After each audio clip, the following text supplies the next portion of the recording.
ফ্রিজের ডিপ চেম্বারের চারিদিকে যখন মোটা হয়ে বরফ জমা হয়ে যায়, ধরুন কোনো কিছু জিনিস রেখেছেন, যখন উঠাতে পাচ্ছেন না তখন ধারালো কোনো কিছু জিনিস নিয়ে ওই জিনিসটাকে তুলতে যান।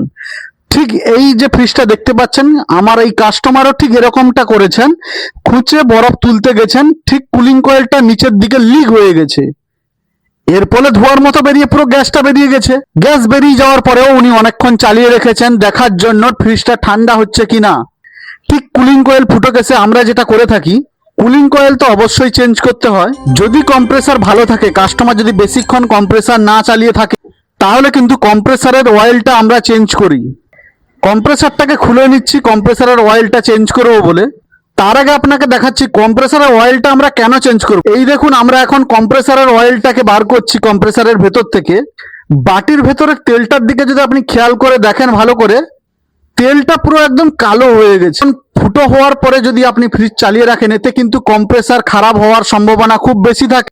ভুলবশত কেউ যদি কুলিং কয়েলে খুঁজতে গিয়ে ফুটো করে ফেলায়, ফ্রিজটা ঠান্ডা হচ্ছে কিনা দেখার জন্য ফ্রিজটা চালিয়ে রাখবেন না। কম্প্রেসারের তেলটা দেখতে পাচ্ছেন তো, পুরো একদম কালো হয়ে গেছে জলের সঙ্গে মিশে। এই তেলটা আমরা কি করে চেঞ্জ করব দেখাচ্ছি। কম্প্রেসারের পাইপ লাইন গুলো একটু হিট মেরে নিতে হবে। কম্প্রেসারের পাইপ লাইনের যে লকটা আছে ওটাকেও আমরা বের করে নিব, যাতে পরবর্তীকালে লিকের সমস্যা না হয়। সব থেকে গুরুত্বপূর্ণ যেটা হচ্ছে, কম্প্রেসারের ভেতরে তেলটা কি করে ঢোকানো হবে।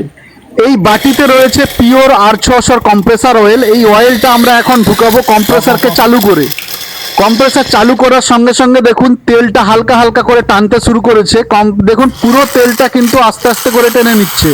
মাত্র 2-3 সেকেন্ডের মধ্যে পুরো তেলটা টেনে নিল। ঠিক ভ্যাকুম করার পরে কিন্তু আমরা R600 গ্যাস চার্জ করছি। ভবিষ্যতে কম্প্রেসারকে ভালো রাখতে গেলে এবং কুলিং এর পারফরমেন্স যাতে ভালো থাকে, সেই জন্য কম্প্রেসারের অয়েলটা অবশ্যই চেঞ্জ করতে হবে। কুলিং কয়েলের পাসিং আওয়াজও খুব ভালো। কুলিং কয়েল ঠান্ডা করতে শুরু করেছে। কোনো সময়ের জন্য ধারালো কোনো কিছু দিয়ে কুলিং কয়েলে খোঁচাখুচি মারবেন না। ইনফরমেটিভ মনে হলে চ্যানেলটিকে অবশ্যই সাবস্ক্রাইব করুন।